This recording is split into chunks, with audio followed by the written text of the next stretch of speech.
Hi, welcome. I'm Angela, and this is the second video of the 6 objections. So the last video we covered the first 3, which are the satisfied objections, and then these are what we call the no benefit objections. I see no benefit in working with you, your products, your services, your company at this time. Now, as a quick recap, the satisfied objections, the 3 were, first was, I'm going to keep doing what I'm doing. I'm sticking with my current plan. The second one is my budget is all set. I've already got everything earmarked. See you next year. And the last one is, I don't really need to advertise. I rely on word of mouth and referrals, and frankly, if I had any more business right now, I probably couldn't handle it anyway, so thank you very much. Now on to the no benefit objections.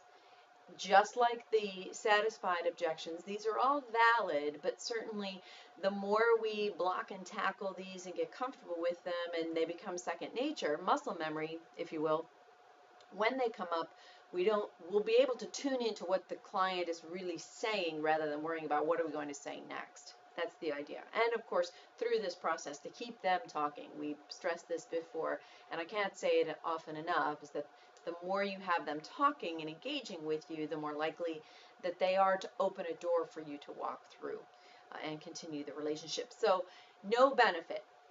The first one is, this is too expensive. I mean, this is way too expensive. Your cost per thousands are too high. It's just all too much money for me. And the second one is, you don't really have what I need. I mean, I don't know that I need all of this stuff that you're talking about, and frankly, I think I'm okay exactly the way that I am and with the things that I'm using right now. You don't really have what I need. The audience, it's all too young, this digital marketing stuff. I need an older demographic, whatever the case may be. But the lion's share of it means that they don't like what you're selling. And the last one is that, well, advertising really doesn't work. I mean, frankly, I've tried it before, and I mean, it's hit or miss for me. And you know, honestly, you said Syracuse Media Group. Is that Syracuse.com Post Standard? Yeah, I've worked with you before and a long time ago, and it didn't work. I wasted a lot of money, so no, thank you. That's a tower one, right? Okay, so let's go back to the very first one. This is all too expensive. Compared to what? This is too expensive compared to what? Can you share with me the parameters by which you determine something is a good value or isn't a good value? I'm going to almost guarantee that they can't tell you. This is just a pushback. They're not feeling trust in that this is going to deliver them a good value. So there's a difference between cost and value, and determining, you know, if nothing's expensive if it's effective. It's only expensive if it's ineffective. So why don't we talk about what success looks like, what your benchmarks are for that success, what your ROI has to be from whatever investment that we're talking about, and let's break that down and dig deeper on that, because frankly, if we can drive the business and make you more profitable, driving you a higher quality customer, which we strongly believe we can, then this won't be expensive for you at all.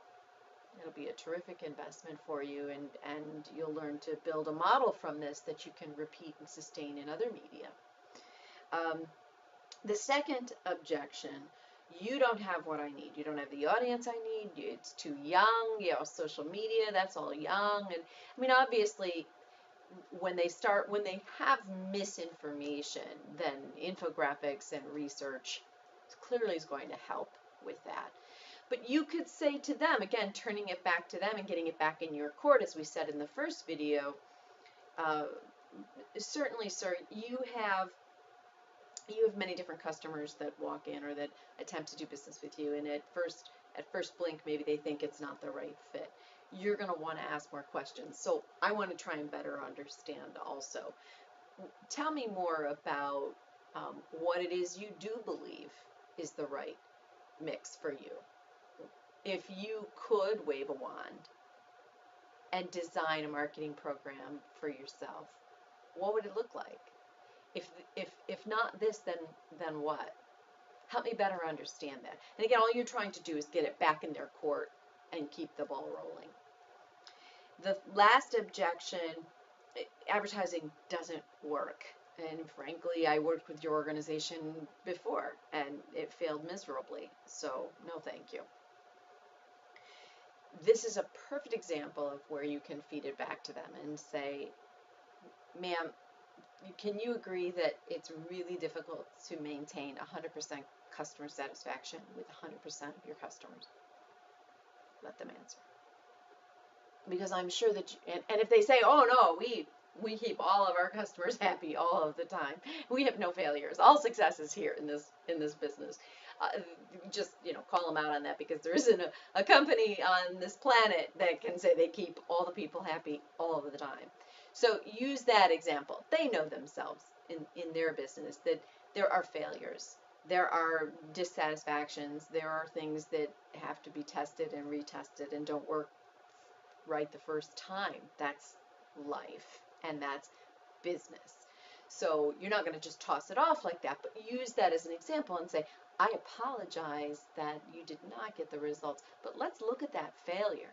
I mean, surely there's got to be something out of that failure that could really teach us something. So can we dig a little deeper on the details of that, what that failure was and where the system broke down? And what I can promise you is that will not happen again. And that's it. So this is too expensive, too much money, etc., etc. Compared to what? Tell me more about that. What would be a good value to you? What's working now that you gauge that by, that you use as your benchmark? The second one is you don't have what I need. You don't have the right audience. You don't have the right products. It's too young. It's too this. It's too that.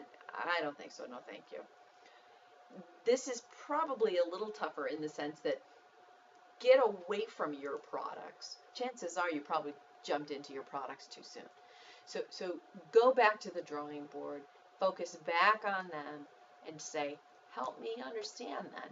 Help me learn, because surely if I don't have something that can help you right now, I'm here to help you get from here to there. So can we talk a little bit more about what that looks like? And then let's go back to the drawing board. The final one, it just doesn't work. Advertising doesn't work, or in fact, I used your company before and no luck. You learn from failures, you learn from mistakes. We all do. You must have it in your business. Or could we take a deeper look at what failed for you, and then what has to happen in order for us to rebuild that trust and rebuild that opportunity together? Okay, so the next one we're going to be talking about in the next video, how to preempt objections right from the get-go, so you never even have to contend with them. Perfect, right? That would be ideal. It doesn't happen all the time, but that should be the goal. So looking forward to your feedback on this. Good luck out there, and talk soon.